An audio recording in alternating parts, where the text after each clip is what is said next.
से गायब चल रहे थे चीफ इंजीनियर विमल नेगी। कल उनका शव बरामद हुआ है और कई सवाल खड़े हुए हैं। कर्मचारियों ने भी एक पत्र मुख्यमंत्री को लिखा है और प्रबंधन के बदलाव तक की बात कही है और इस तरह की प्रताड़ना की भी उन्होंने भी जिक्र किया है, निष्पक्ष जांच की मांग की है। किस तरह से देख रहे हैं इस मामले को? देखिए, कानून व्यवस्था के संदर्भ में हमने विधानसभा के अंदर भी ये मामला भी उठाया। इसके अलावा और भी जो दूसरे मामले जो कानून व्यवस्था से जुड़े होते हैं उनको उठाया है। और मैं पहले भी इस बात को कह चुका हूं कि हिमाचल प्रदेश में कानून व्यवस्था नाम की कोई चीज रही नहीं। ये विधानसभा के अंदर हमने ऑन रिकॉर्ड बोला है, विधानसभा के बाहर बोला है। और जिस प्रकार की घटनाओं का ये सिलसिला चला हुआ है, एक के बाद एक घटना हो रही है।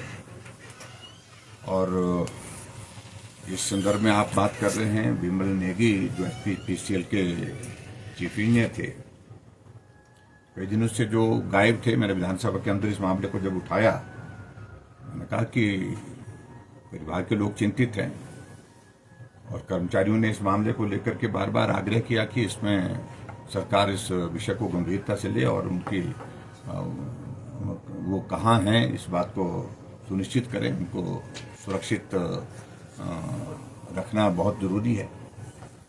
ऐसे में अभी जो घटना घटित हुई है और उसके बाद कल शाम को मालूम पड़ा कि भाई उनकी डेड बॉडी रिकवर हुई है।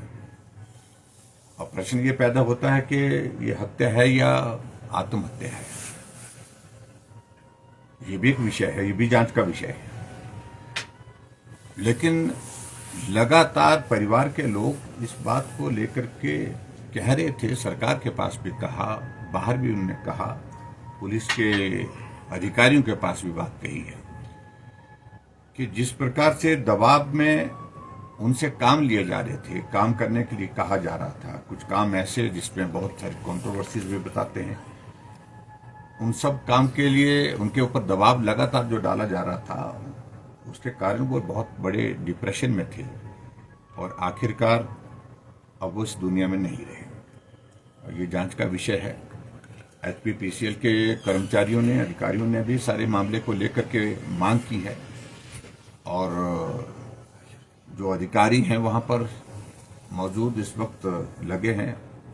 उनमें से कुछ अधिकारियों के बारे में बड़ी कंट्रोवर्सीज बहुत पहले से चली हुई थी, लेकिन हम यही कहना चाह रहे हैं कि सारे मामले में सरकार गंभीरता से इसकी जांच करे। जांच करने के बाद जो दोषी है अगर इसमें, तो उनके खिलाफ कार्रवाई होनी चाहिए, निश्चित रूप से कार्रवाई होनी चाहिए। सर, क्या सीबीआई जांच की मांग विपक्ष करेगा? क्योंकि पुलिस अभी दो पुलिस जांच कर रही है, शिमला पुलिस भी जांच कर रही है, डेड बॉडी का मामला बिलासपुर कर रही है और परसों वो डेड बॉडी देखी गई थी। कल विधानसभा के अंदर सूचना आती है कि उनकी तलाश की जा रही है। डेड बॉडी परसों मछुआरों के माध्यम से देखी गई।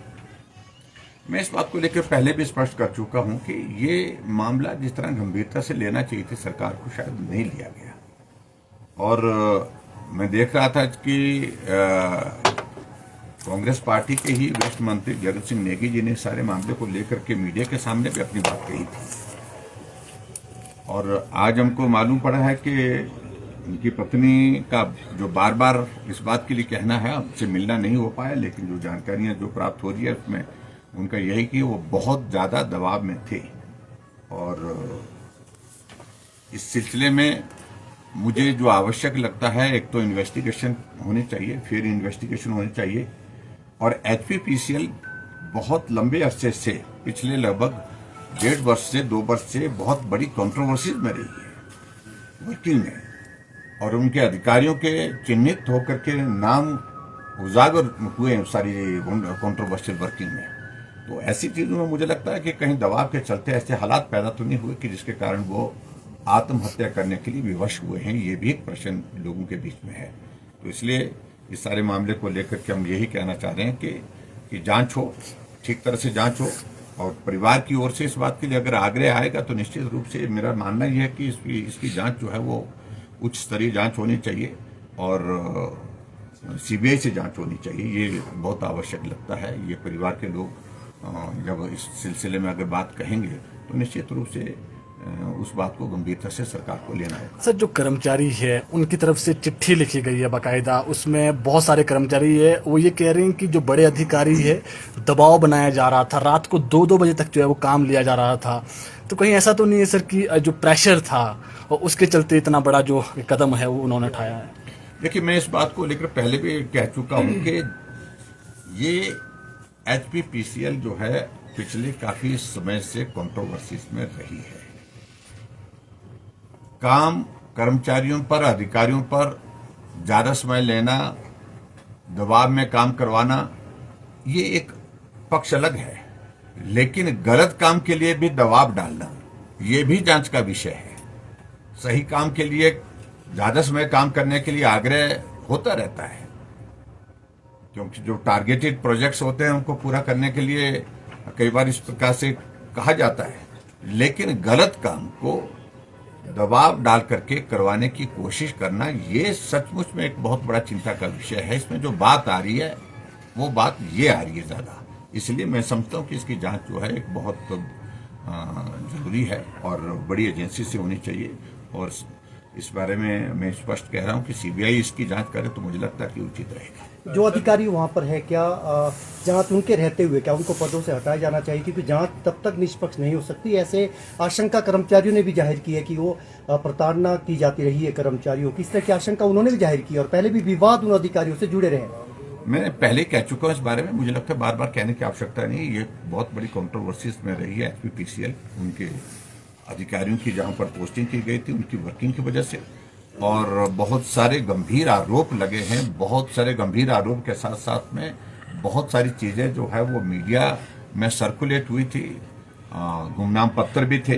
तो इन सारी चीजों की इन्वेस्टिगेशन बहुत आवश्यक है। मैं सिर्फ इतना ही कहना है। सर, दूसरा मामला भी कानून व्यवस्था से जुड़ा हुआ है। कल भी आपने सदन के भीतर उठाया था भिंडरेवाला के जो पोस्टर और वो लगाए जा रहे हैं। कल भी खर्ड में एक HRTC की बस रोकी है, पथराव हुआ है, मामला लगातार बढ़ रहा है। किस तरह से देख रहे हैं? सरकार पंजाब सरकार से बात करने में अभी तक उस तरह से गंभीरता नहीं दिखा रही है।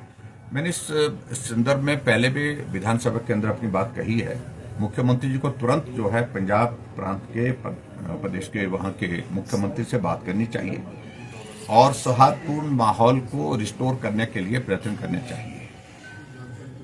पंजाब के लोग हिमाचल में आए, हिमाचल के लोग पंजाब में जाएं और सुरक्षित होकर के और आनंद के साथ वो हिमाचल प्रदेश में अगर घूमना चाहते हैं घूमें, लेकिन कानून व्यवस्था सरकार की जिम्मेवारी है। कोई गलत करता है तो निश्चित रूप से उनके खिलाफ कानून के मुताबिक कार्रवाई होनी चाहिए। मैं एक उदाहरण देता हूं कि एक घटना घटी थी हमारी सरकार के दौरान। विधानसभा के बाहर जो है धर्मशाला में भिंडरावाले के पोस्टर लगाए थे और खालिस्तान के नारे लिखे थे। हमने 2 दिन के अंदर कार्रवाई की और जो लड़के थे उनको उठा करके लाए थे पंजाब से। मुझे लगता है कि जहां कानून व्यवस्था की बात आती है उसको गंभीरता से लेने की आवश्यकता है। और अब तो चिंता का विषय हो गया कि हिमाचल के लोग दिल्ली जा रहे हैं, चंडीगढ़ जा रहे हैं, पंजाब जा रहे हैं, तो बसों को रोका जा रहा है, बसों को तोड़ा जा रहा है और जो हमारे हिमाचल के लोग वहां जाते हैं तो उनको परेशान किया जा रहा है। वो चिंतित है सारी चीज को लेकर के। मुझे लगता है कि गंभीरता से सारे मामले को लेने की आवश्यकता है। और हिमाचल प्रदेश में भी जिस प्रकार से पंजाब के नौजवान आकर के यहाँ कानून व्यवस्था को खराब करने के लिए कुछ ऐसी बातें कर रहे हैं जो नहीं करनी चाहिए। आप आइए, घूमिए, रहिए, आनंद के साथ रहिए, लेकिन कानून तो कानून है, कानून का उल्लंघन करने की इजाजत नहीं होनी चाहिए। मैं बड़ा साफ कह रहा हूँ।